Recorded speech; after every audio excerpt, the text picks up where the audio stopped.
And so as you do, just taking that moment to ask yourself, how am I doing right now? What do I need to do today for today to be better? Do I need to change my schedule so I survive my week? And your own body and intuition will slowly be trained to give you those answers. Write them down, get those things done, and that's where all of a sudden everything becomes easier. Hello, everyone, and welcome back to the Thick Thighs Save Lives podcast. I'm Kelsey. Hi, Kelsey. I'm Rachel, and guess who we have for you today? Such an amazing special guest. We have Shivani Gupta today, who is a CEO of Fusionary Formulas, a TV show host, an Ayurvedic practitioner, which we are going to give you guys all the lowdown on this amazing health hacking, just feel better practice. She's also a public speaker, an author, and a teacher, and she taps into the power of plant medicine, paving the way for a new trajectory of health and well-being. Welcome, Shivani, and thank you so much for Dr. Shivani Gupta. I hate when people not like, girl, We did my this girl has, recently. yes, my girl worked hard and my girl has a title and she needs to be addressed that way. Welcome, Dr. Shivani Gupta. Thank you. Thanks for having me, and just call me Shivani. But I'm excited to be here with you ladies today. Yeah, we're super excited to have you on. I mean, we chatted just before we got started on some of just the biohacking things we've been diving into, but you guys are kind of the OG in this biohacking space. So I know that you have studied, I looked up how to say this. And I had them say it on my computer, and I repeated it 5 times before we started, but I'm probably going to mess it up now. But you've studied with the Ayurveda gurus in India, and you have a PhD in turmeric. How did you find yourself as an industry leader in alternative medicine? Like, what led you here? Well, growing up, I'm from Houston, Texas. I grew up in this Indian immigrant family. My parents came from India, and luckily they worked so hard, they were successful, and we were able to go back to India every year. And every time I visited India, I would see all of my family suffering with diabetes. It would be quadruple bypass, stroke, heart attack, Parkinson's, leg amputations. And I was like, what on earth? This is really bad. Like, if that's what my grandparents look like and that's what my aunts and uncles look like, what's going to happen to my parents? What's going to happen to me, my sister? And I kept thinking, something's wrong here. Like, we have to find a different way to approach health because that doesn't make sense. You can't work really hard and be successful in your life. And then that's the punishment you pay for 20 years. And then simultaneously, I was always sick. I was always car sick, air sick, seasick, everything sick. And I was taking antibiotics month after month. And it took till college before I finally said, enough is enough. This is not working. And I told my parents, I was like, can we please go on this journey through India and figure this out? Ayurveda is here, yoga is here. There has to be something to it, but I need to figure this out. And so we went on a journey and we detoxed and I studied under all the gurus. And I thought, okay, this system is incredible. This is a preventive system of medicine. How do I bring this back to the West in a way we'll actually use it? And so that's become the body of my work for 20 years. I've just been trying every single way to convince people that we have to use a new approach to our health. And then now, thankfully, I work with formulas and teas. Like, I have a lot of new ways I work with it, but it took a while till I landed here in the way I do it now. That's amazing. What an interesting way to go back to your own roots in a way that is looking to be preventative, which is so different from all of Western culture medicine, which is totally reactive.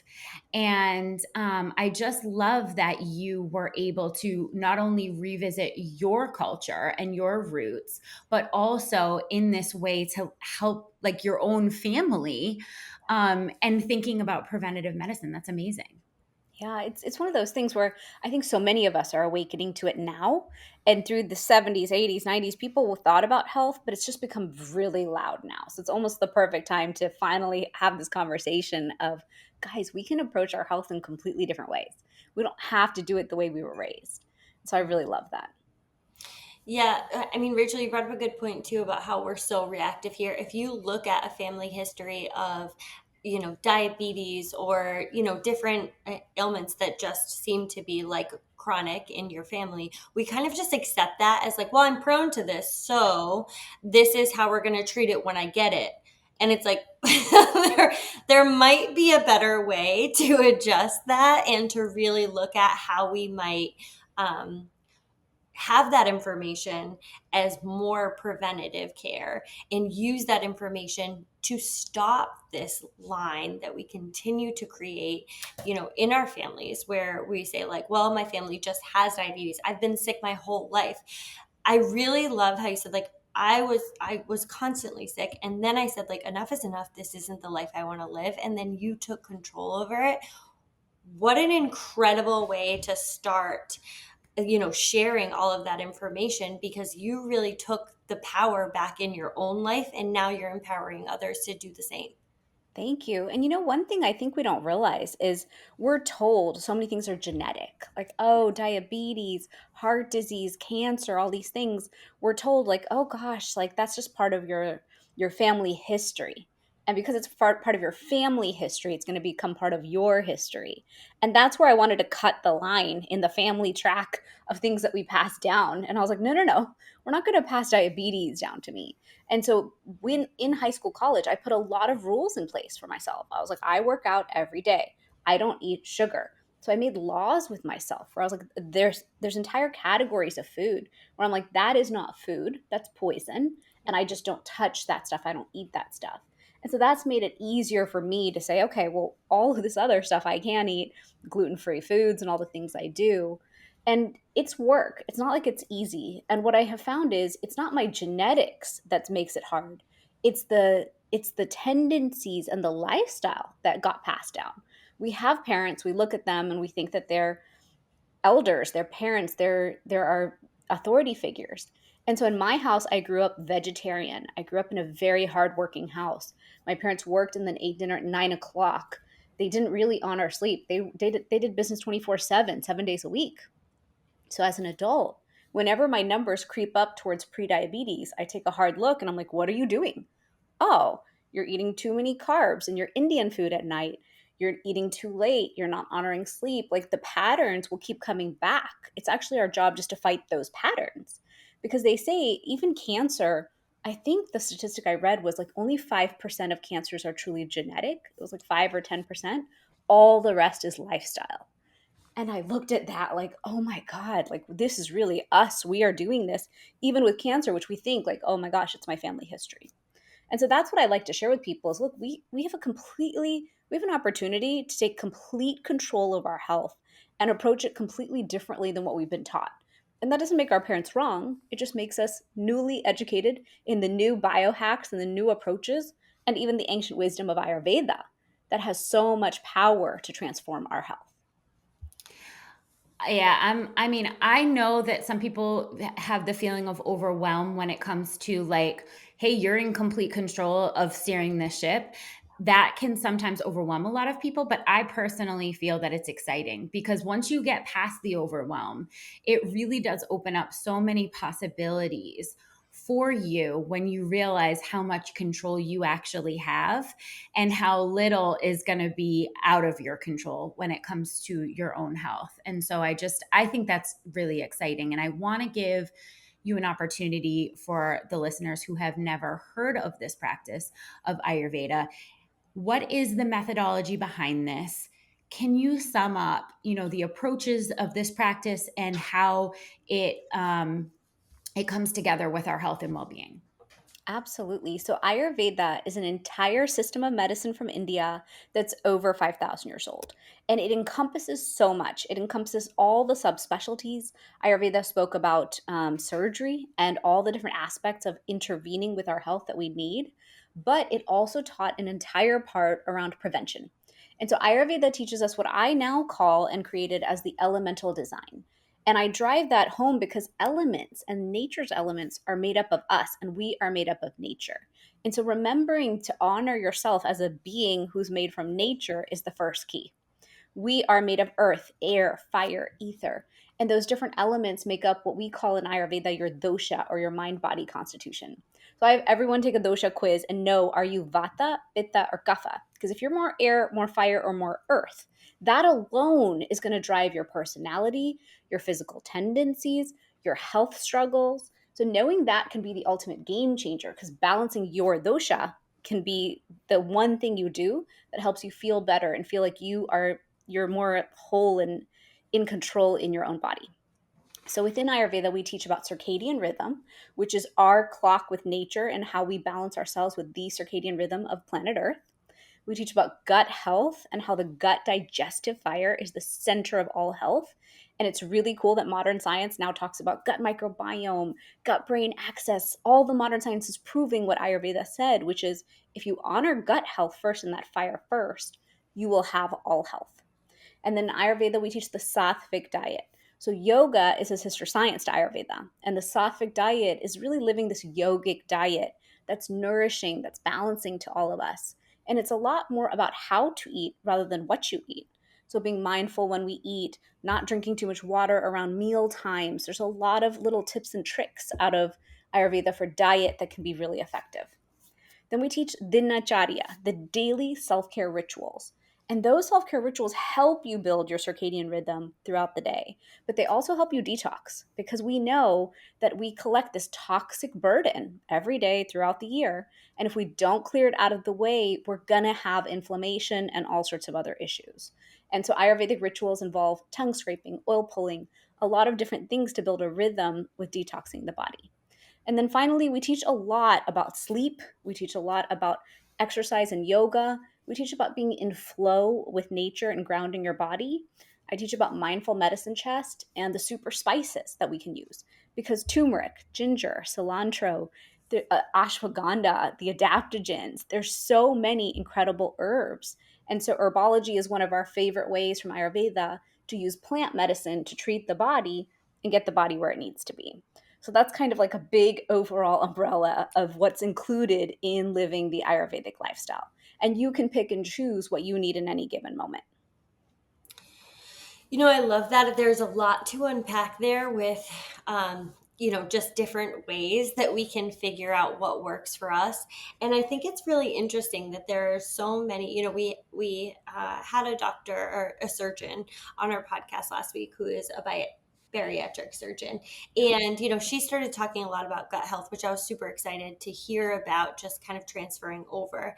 And then you hear about like your connection to the earth and like whether you're more fire or, and then like my mind starts to go like astrology is really important in this, like, and it just is very interesting when we start to think about all of these avenues kind of like take their own, way, and sometimes just are fully in on that, but really like an all-encompassing approach where we're looking at so many different avenues of how we could take the things that are absolutely true. We see truth in so many of these different methodologies.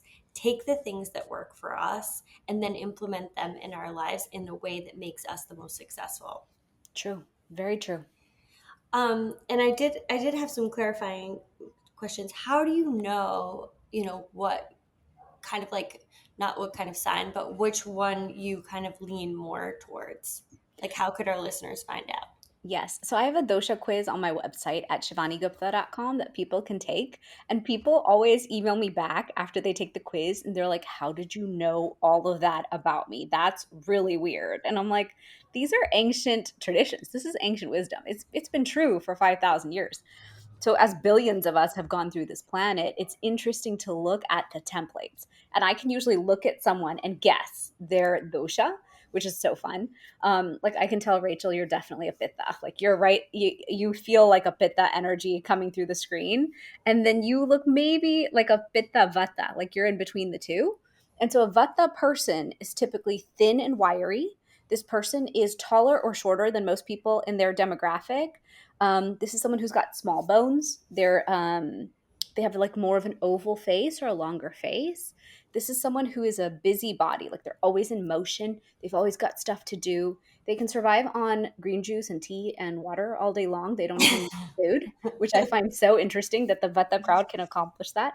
They can just snack and munch all day. A Vata person has a tendency towards anxiety, disrupted sleep, and disrupted gut health. So those are some of the traditional things we rattle off when it comes to Vata. And so if you're a Vata person, you're more air ether. That's the energy about you. So out of balance, you feel like a tornado. Grounded and centered, you feel in flow. And you're typically a Vata person is very creative, artistic. There are painters, are artists. And so there's so much cool stuff about Vata, but we have to support the Vatas in staying centered and aligned and grounded. Or else they spill all their drinks. Yes. Yeah. Yeah. It's true. Yeah. Because they're all Okay. over the place. It's that energy, Mhm. right? And then Mhm. a Pitta person is like fire. That's Pitta, fire with some water. So a Pitta person's more medium body. We tend to love to work out and be strong. We have early graying in the hair. We have a reddish skin tone, sometimes reddish hair. A Pitta person has a fiery mind and brain. They're sharp.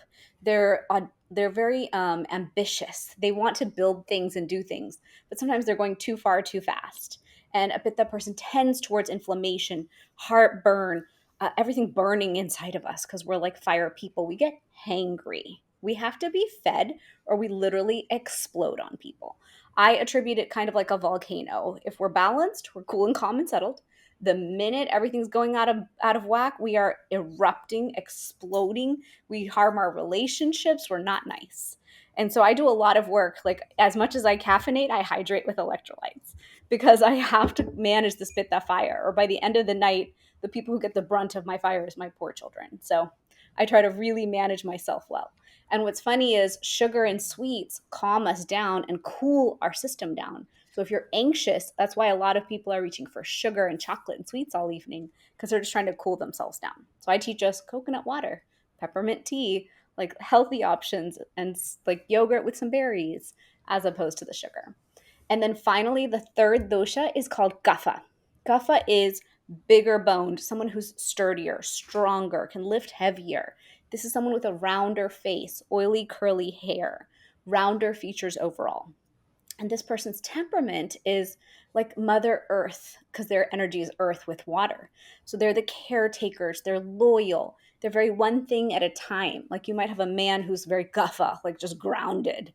You might have a grandma or a mother who's very loyal and caretaking. And so the only sufferings that Guffa has is they have a tendency to have a slower metabolism. So we have to support Guffa in getting their energy moving because they're the people who can sleep 9 to 10 hours a night. They're the people who, once they sit on the couch in the evening, they will not get up. Like physically, they can't get up off the couch. And I've gone through Guffa phases in my life, so I know how that feels. And so those are the three constitutions. And the thing is, we're born with our constitution. And then over our lifetime, we can get really imbalanced with it and be kind of living in another one. And so my goal is always to help people get back to home base so they feel like their most aligned self and can stay balanced within that.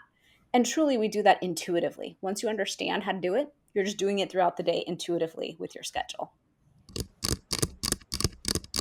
We interrupt this podcast to let you know we came correct for spooky season. I really leaned in for this because I thought you were going to say information I didn't know, but I'm actually really excited about our surprise drop today, so it fits right in. We have some new patterns that are going to drop today, and you guys are the first ones to hear about it right now. Oh my God. We're telling you before anyone else knows. Okay, guess what their names are? You're going to die.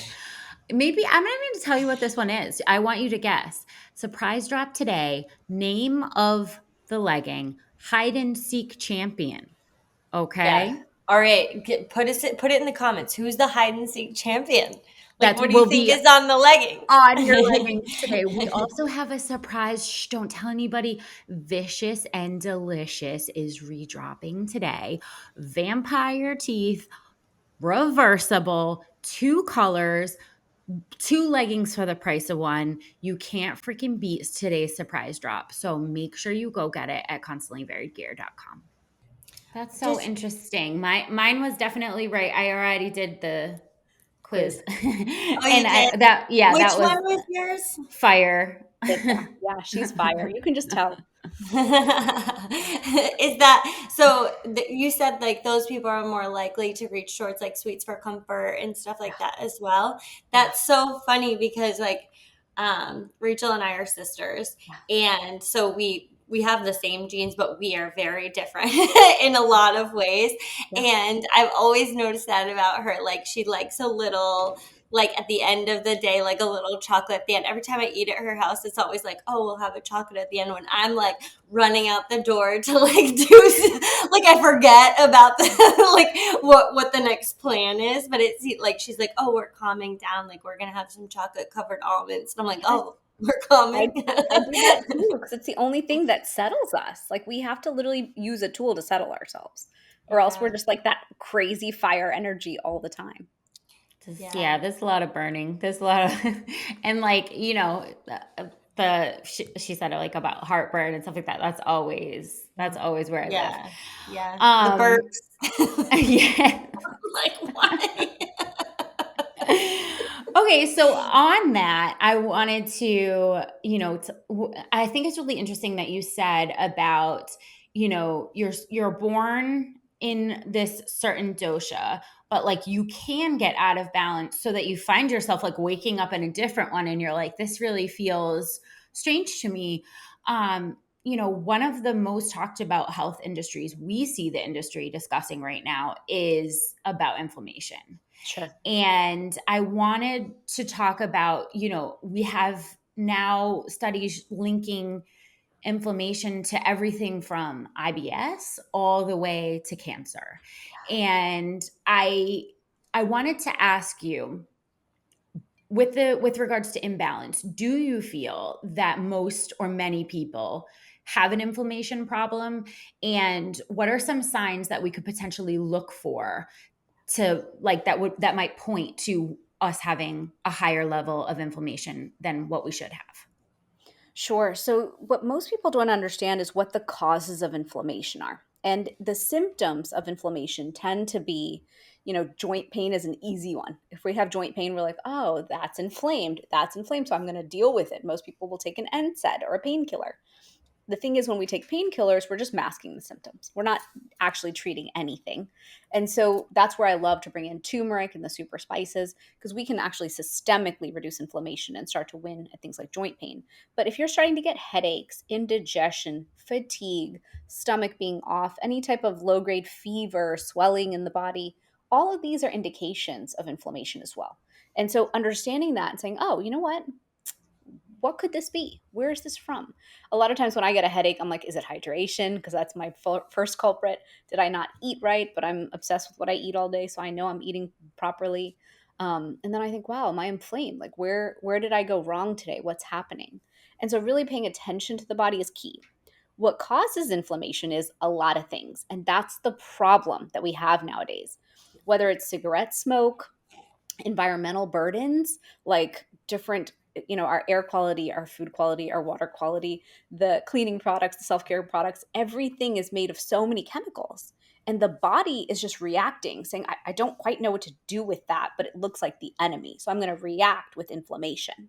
And that inflammation, instead of just reacting and then being put away for the next response, it's kind of like a light switch. It just got turned on and it's an overdrive and it stays on. And that's what we call chronic low grade persistent inflammation. And I think of that as a forest fire, like almost like a fire starts in the house, or a house fire, where it starts, you don't realize it started until it's way too late. And that's when we're running to the doctor and we're saying, oh my gosh, doc, I've got this issue, this issue, this issue, this issue. And the problem is, nowadays, a lot of times our doctors don't have time to have an hour-long conversation with us about all the things we have to change. I have to hire doctors who can sit down with me for an hour and be like, listen, it's gut health, it's inflammation. And I always laugh because I'm like, wait a minute, it's my full-time job to teach this topic. I love this topic. I do all the work to win at this topic. And you're saying even I still have to do the work? And that's the thing. What I have come to this week, literally this week, I was in the gym and I was like, you know what? You have to work for your health every day forever. Yeah. That's just what it is. I'm sorry, you, Shivani, don't get a magic pill. I know you create magic pills. It doesn't matter. You still have to do the work. And that's just a product of modern day times. And so my big concern is most of us are running around with this chronic low grade persistent inflammation. And one of my mentors, when I was doing my PhD, he taught me, he said, look, in our teens, we do whatever we want and we're fine because the body is so resilient. We get to our 20s, we start pulling all-nighters, maybe our first heartbreaks in college and things like that. We're switching on these switches of inflammation with stress, with our toxic burden. Maybe we're over drinking, eating poor ultra processed foods, pulling all-nighters, not sleeping. We're just kicking off inflammation. We get into our 30s, life gets more serious. Those light switches never got turned off. Move into your 40s, now your body starts talking. Everyone in their 40s around me is like, what is going on with our bodies? And I'm like, ladies, this is perimenopause. And if we don't address inflammation now, the punishment in menopause is going to be 10x. So we have to start addressing health now. You have to put the lifestyle habits in place, or else this is only going to get worse. Because I truly see women kind of running at each decade like a freight train. And each time we run at it and hit it inflamed behind the 8 ball, the punishments are getting bigger and bigger. And so that's why I'm teaching live the Ayurvedic lifestyle, reduce inflammation, live according to your circadian rhythm. I myself have to do it. But if we don't do it, I find the price we're going to pay and that we're already paying is too big. And you're seeing that because the whole country is suffering. You look at the statistics, 50% of this country is pre-diabetic or diabetic. You're inflamed. The majority of this country, we are all obese. That's a problem. We have too much weight on our bodies, and that obesity and inflammation has us in this cycle. So if we're not going to reduce the inflammation, we can't reduce the obesity, but you have to reduce the obesity to reduce the inflammation, which is tough. And so my message to everyone is let's live an anti-inflammatory lifestyle. Let's take that control back. Just do one thing at a time, and we will get there. Yeah. Honestly, that's a great message and a great look at, what is happening around us. Me and my partner were talking about this the other day and just like what the obesity rate is and like how, I get that there is so many other environmental factors. There's a genetic component. There's so much going into it, but it's no secret that so many people are living with inflammation, and we hear it from our friends, our family, whoever, that when they hit a certain point in their life, they say like, it's the famous, I could eat whatever I want until one day. One day. I'm there. I'm at the one day. It's so unfortunate. This thing happens. It's the worst day ever. And I hear, men and women have a lot of, different hormonal changes and different factors in our lives where, whether we go through, whether we're pregnant, we go through perimenopause, menopause, and men all of a sudden are like, I was I was an athlete, and all of a sudden one day I had this like beer belly. I was like, that was one day that happened. Like I've been watching this, but it makes so much more sense that you say like we turn on these light switches throughout our 20s, throughout our 30s, and those sources of inflammation are already on and are continuing to build up this kind of like fire as we move along. And then our symptoms become kind of like overwhelming and we start to feel that inflammation, in our bodies. What are some signs we could look for that potentially, like just for our listeners, like if they're looking for the answer, like do you have higher than normal levels of inflammation in your body? What are some of the signs? Well, because inflammation ties to everything, anytime you go to the doctor and they say you have something itis, anything ending in itis means inflammation. Yeah. So if they're like, oh, you have gastritis, you have arthritis, you have bursitis, it's just inflammation. And so knowing that is key. Anytime you go to the doctor and do your blood work and they're like, oh, your insulin levels are up, your A1C is up, your HSCRP, which is a sign of inflammation's up, cholesterol's up, everything's up. What are you doing? Let's start some medications to bring that down. That's also inflammation.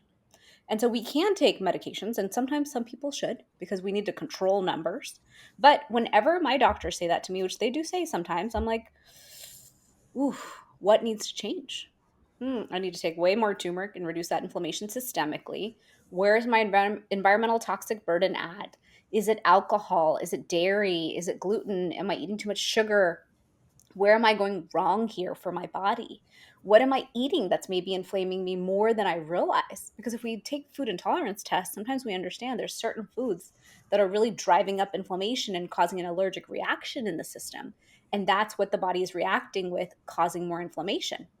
And so these understandings and self-knowledge can be so powerful. So a lot of times when people come to me to see me as an Ayurvedic practitioner, I'm like, first, let's know your dosha, because that drives everything.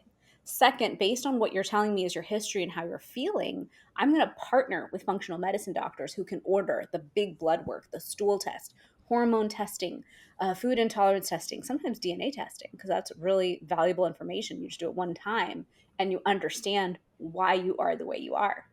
And once we have that data, and I know functional medicine's handling the serious stuff, because a lot of people come to me with big multi-stack up autoimmune conditions, they aren't getting help anywhere else.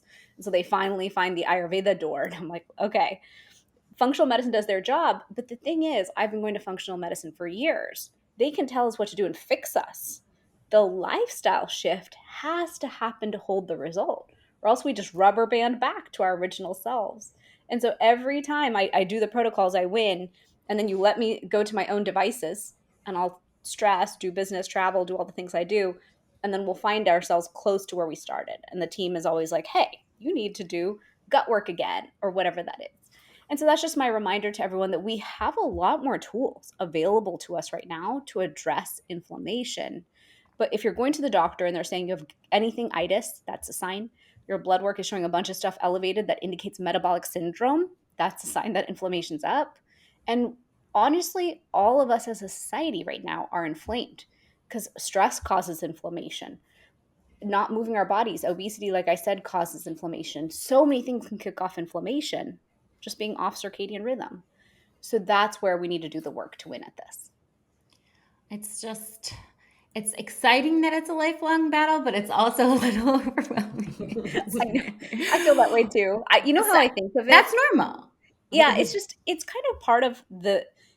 Here's the thing. We live in modern day times. We have a million conveniences, right? I can just put Cascade in my dishwasher and hit start and the dishes get washed and the washer dryer. Like we have a million appliances to make our lives easier. But there's a price to the convenience. And that price is where we have to take a moment and look and say, you know what? Where am I going to shift things? And so I really look at it as like building blocks. Number one, I shifted my cleaning products somewhat. I'm not perfect, but shift the cleaning products because those are going to exacerbate and affect you every day. Then I was like, okay, skincare. And I have kids. So I started skincare a long time ago where I was like, what are the cleaner skincare lines for my children and then for myself? Okay, our pots and pans. What you cook in every single day is going to touch your food every day, forever. So if you can switch nonstick more towards ceramic or stainless steel, one pan at a time, then every day when your food is being touched, it's touched by something better. Then I think of it as like glass Pyrex dishes. I use glass to store my food, not plastic. That's another big win. Then it's, can you use the toaster and stove and less of microwave? That's another win. And so I just kind of operationalize habits into my life as systems. And then I try to just hold those systems. So I know at least a majority of the work is good. And then the rest, we can't be perfect. I can't stress about it. I love that. I knew you were going to love that, Rachel. I love do. The systems. I love, first of all, I love systems. I'm going to always say that. But I also love the approach of just like one thing at a time and just sort of building up. You know, maybe you don't have the ability to switch to all ceramic pans right now, but one.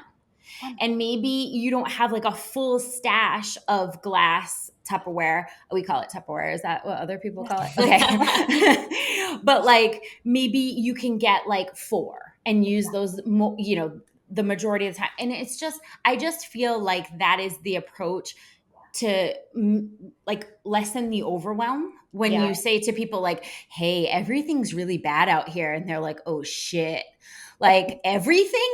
And you're like, yep. Skincare, cleaning products, everything you cook in, all the food you eat. They're like, oh shit. Like I don't even want, where do I even start? And so that's why I just love that systematic approach. And I want to give you a chance to talk about your real specialty, where your PhD is, because, you know, the philosophies surrounding this practice are very like high in the healing powers of nature. And I want to talk about your specialization in turmeric because you've like discussed it a little bit for, you know, the powers of inflammation, fighting that with this specific spice. And can you talk a little bit about like some more of the plant-based medicines that you're using and like maybe how we can put them in our everyday life? Absolutely. So turmeric, I fell in love with when I was in herbology class because they were talking about all the benefits. And I thought, gosh, if I knew about turmeric earlier, we didn't have to go through all the heartache in my family. Like, why is it that we're not screaming from the rooftops what turmeric can do and how well absorbed and how well received it is? So when I was doing my PhD dissertation, I was just like kid in a candy shop because curcumin from turmeric and turmeric itself is not only a very powerful anti-inflammatory, it's an antioxidant and it reverses oxidation in the body. So many of us as we age, we're like, "Oh, I wake up and I'm like creaky, everything hurts a little more." Curcumin will reverse that oxidation. It'll go after the things that are causing oxidation. And I was like, "Dang, okay, that's what you call an ultimate preventer. You don't just deal with it, you go after the problem source and deal with that too." Then curcumin is antiviral, antibacterial, and antifungal. That to me was a big deal because I need an immune system that works. And having kids who bring home all the nasty bugs and colds, I needed an immune system that I could really trust would defend me. And so now I finally have that between the gut health and the turmeric.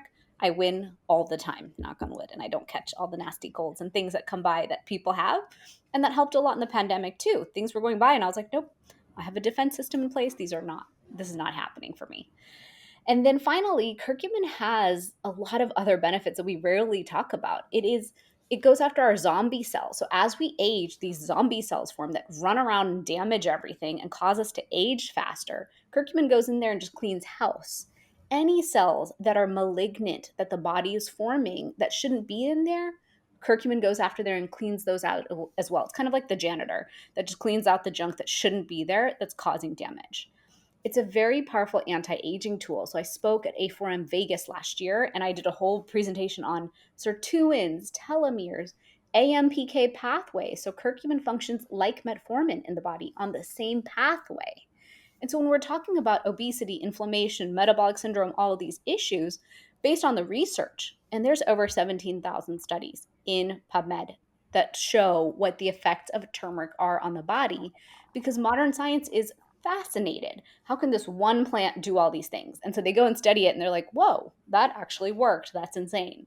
And so I'm part of a lot of joint repair, joint pain studies actually, and chronic joint pain studies because I'm so curious, where else can we prove to Western medicine that curcumin is as effective as NSAIDs and other solutions out there for the patient, but without the side effects? And so it's been so interesting. For the last 10 years, my work has been sharing with people how to take curcumin in the right form. So out of the entire turmeric plant, only 3% is the curcuminoids, 3% of the whole thing. And out of that 3%, only the one curcumin is the most effective at reducing inflammation. And so giving those curcuminoids at the right percentage, at the right potency, at the right dosage, and proportion is important because we want to mimic what Mother Nature did so the body receives it. And so the problem in the supplement world is it's so unregulated. Everyone's trying to make cheap supplements to make money. And when I went about this about 10 years ago, I thought, okay, what if I convince every doctor in America that when someone says something hurts, they give them turmeric as a supportive? And I'm not saying you don't have to take the other stuff, but just like take this with it and then come off the stuff with side effects sooner. And so that's what I've been able to do for 10 years. So people can use their hands again. They can use their back again. They can walk again. And that just really excites me because I I mean, know inflammation is a problem. I mean, yeah, that's like super exciting stuff because like that's literally like healing people who are their quality of life is so much lower because the inflammation is just affecting their daily functioning and giving them alternative tools to be able to get their life back is just incredibly exciting. Yeah, I love it. I've enjoyed this work for so many years now, and I still get excited when I get the phone calls. And they're like, "Dr. Shivani, you have no idea." And one year we went out of stock in pandemic, and I got hundreds of screaming, crying phone calls. And I was like, "Okay, I will do this forever. I promise. I won't change anything. I'll keep doing what you're asking." And then from there I moved into sleep solutions because if we don't sleep, we're not going to clear inflammation. So I'm very obsessed with us sleeping, men and women. Like we need excellent sleep, not sleep that's just fine. And then finally, I've moved more into like menopause and hormone balancing because we have other great herbs. We have ashwagandha, brahmi, shatavari is an herb for female reproductive organs. So the list goes on and on. So I just kind of play and keep building formulas that do exactly what I want, whether in tea form or supplement form. Because I think we need all the tools, honestly. It's not easy to build vitality and vibrant health. And so every tool we can kind of add in that works for us, that mimics nature and brings us back into connection with nature, can kind of give us that wholeness and that peace and that balance that we're seeking. Yeah, I hope that for a lot of people, whatever stage that you're in, whatever you're kind of like suffering, whether it's inflammation or gut health, or, if you're in the reproductive, if you're struggling with anything hormonally, we can kind of like zone in on what those helpful tools out there that we might be able to take from this and use for our own lives.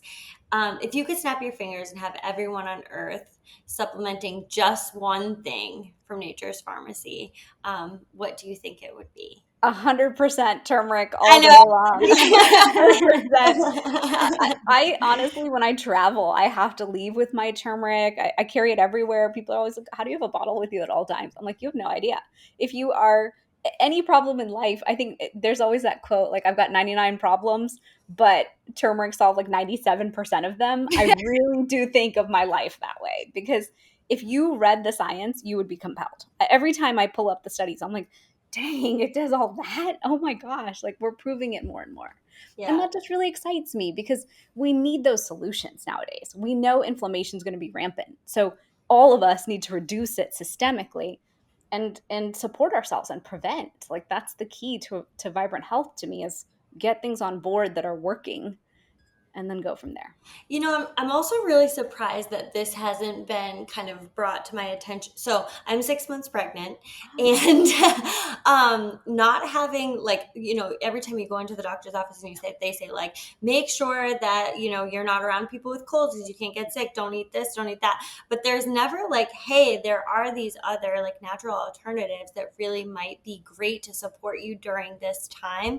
I'm Sure. really surprised that, am I surprised? But that it hasn't come up during this time, especially because there's such an alarmist culture. Like as soon as you get pregnant, it's like, what's your skincare? Don't do any of these things. But like, what are some of the things that could be supportive? Because you can't take cold medicine. You can't. Like you go through your list and you're like, okay, so should I just like not move like, during this I'll just time? stay right here. I'll just stay right here. But there Yeah. are some really natural ways that could like be very supportive during this time.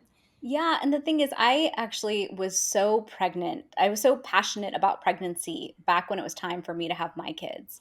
I was so focused on it. I actually had an organic cotton children's clothing company. That was my first social entrepreneur idea out of college. Was like, okay, let me fix the world's cotton production because we're building a toxic world. Like the volume of pesticides and herbicides used in that. And so I was going to all the baby conferences and I was seeing all these new organic different things coming up in the world. And so I wrote a whole book called The Conscious Pregnancy because I wanted pregnancy to be approached from an Ayurvedic perspective.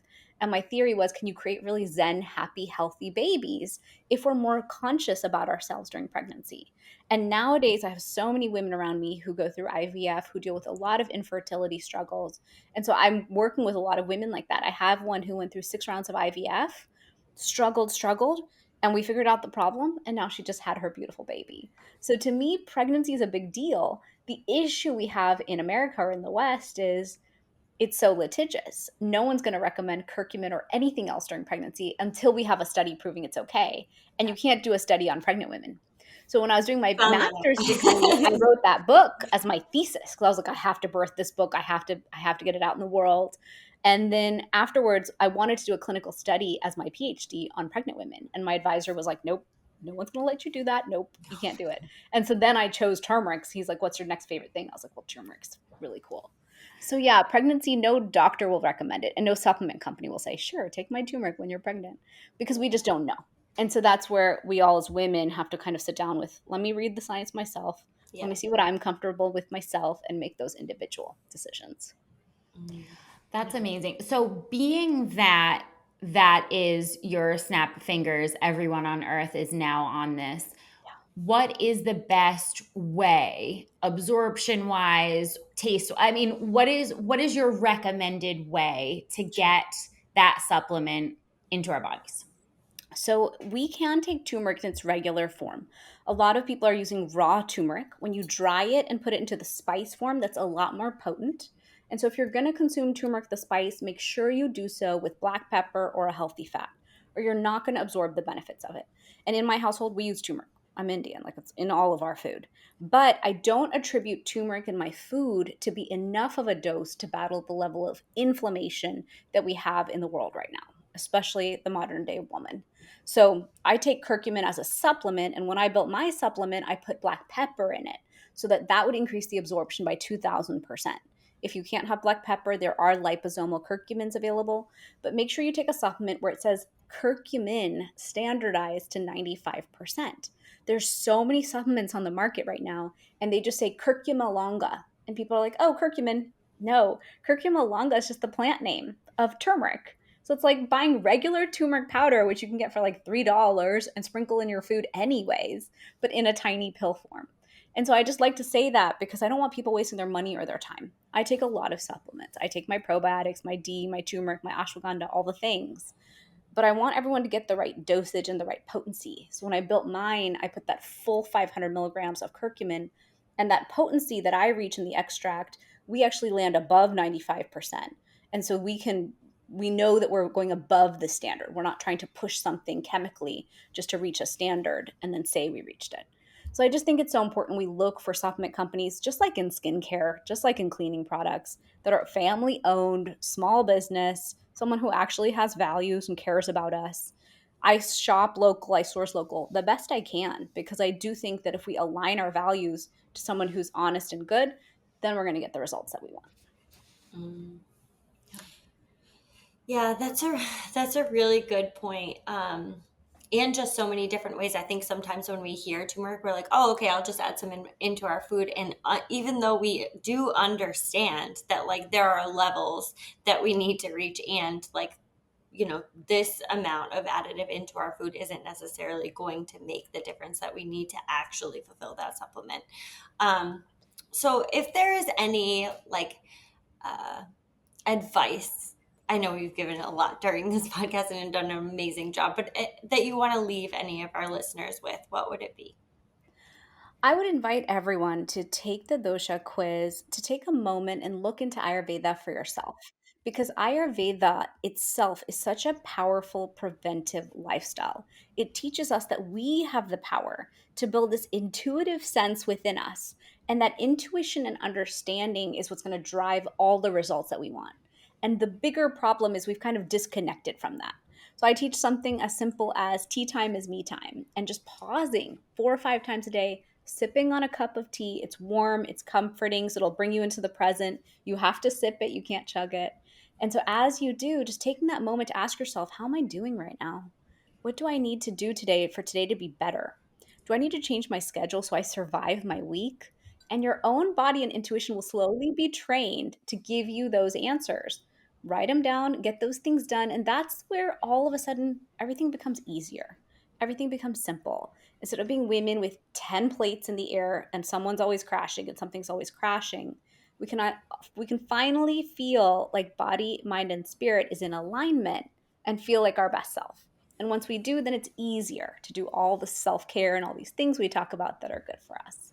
So Ayurveda is just showing us a path forward to give us that peace and that vitality that we crave.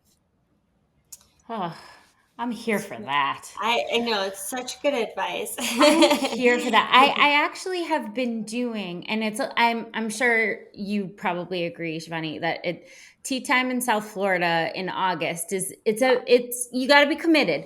But I've actually been finding that it's extremely important to my digestion for some reason to drink something hot. And I like go, I gotta go decaf after 12 because it's not a good time for me.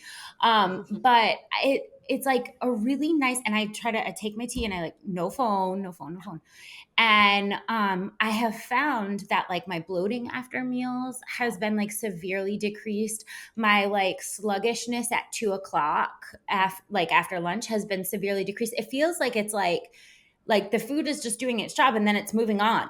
Like, Yeah. see ya. Like, don't sit in there for 19 hours. Exactly. And that's a lot of what Ayurveda teaches us is hot ginger lemon tea in the morning, herbal teas throughout the day. I have so many teas that I teach people to drink, but I also buy them in bags and carry them around. So if I have no time to make an herbal tea, I've got the instant solution with me. But yes, warm beverages are going to create that peristalsis and that support that we need to digest our food. And remember, I said digestive fire.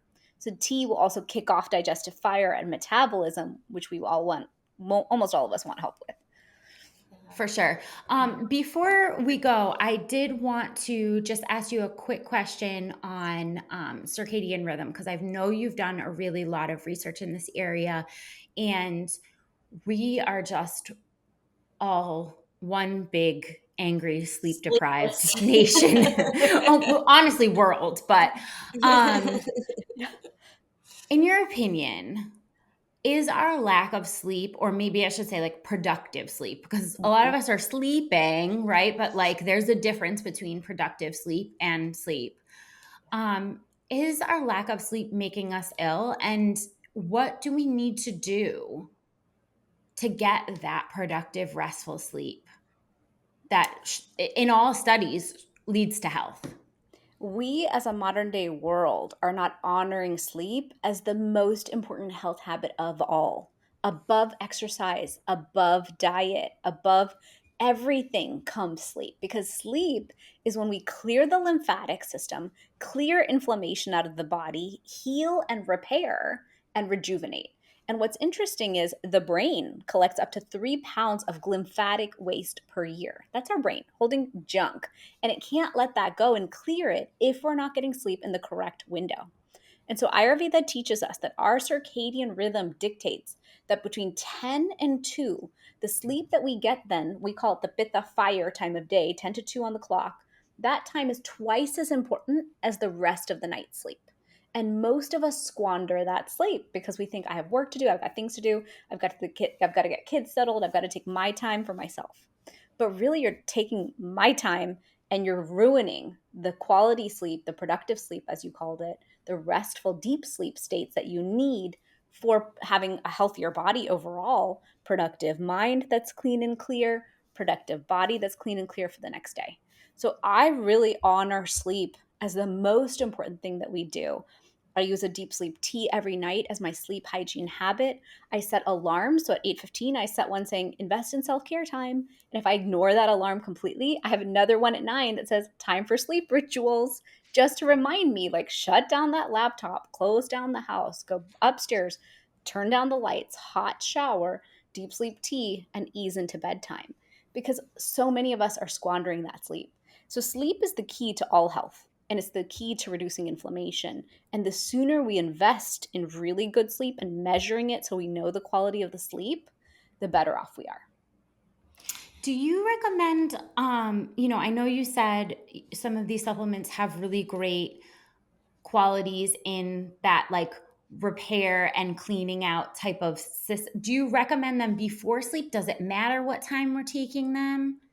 Different supplements differ. So you could take Okay. a turmeric towards the evening. It's going to help you clear inflammation. And then when you're sleeping, it's going to support that process. We can Okay. do dry brushing before bed. That's also going to move the lymphatic system before sleep. In Ayurveda, we teach something called abhyang massage. Abhyang means self massage of the body with sesame oil.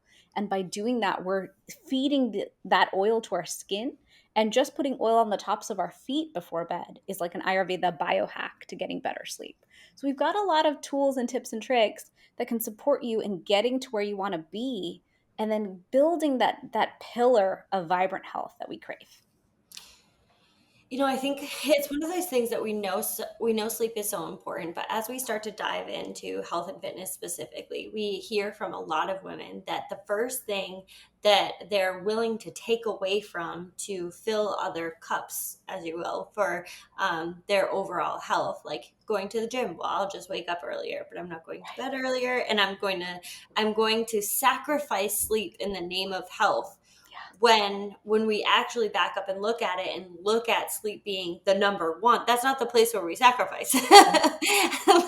It's just not the place. Like, maybe it's TV time, maybe it's Social like media. social media is the one that I say like the most. I'm like, guys, like, how much Yeah. time look at your screen time, have those alarms go off, and then tell me where you could fit in some physical activity, like not even necessarily having to go to the gym, like where could you fit in some physical activity.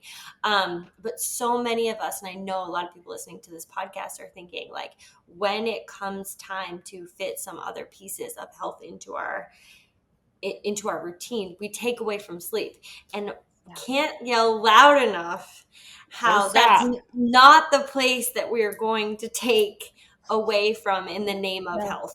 True. True, very true. And it's interesting. You're right. We do that. And people say, I wake up at 5 a.m. and I do all my, and they'll list the self care. And in my mind, I'm like, that's not the time slot.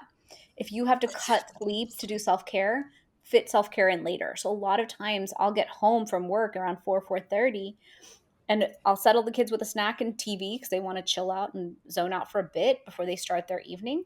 And I'll take that time. I will make a cup of bed. I will make a cup of tea, run for my bed, and totally zone out for 20 minutes. Just chill, get my quiet time in, settle, ground from the day. Maybe I'll journal. Maybe I'll plan my life in my planner. And then I will start my evening. But we can build slices of self care into the evening and not take away from the morning sleep that we need. Yeah, for sure. Absolutely. Um, I want to give you an opportunity to, I know people are going to want to hear more about you, hear more about your practices, hear more about the supplements that you have available. So, where can our listeners go to hear more from you and potentially, add some of these supplements as needed? Perfect. So they can visit shivanigupta.com, ShivanIGupta.com. And on there, I've got the Dosha quiz, my 7-day inflammation challenge, an anti inflammatory cookbook, a lot of videos on self care and all the rituals that I teach. And then I've got my Fusionary Health podcast as well.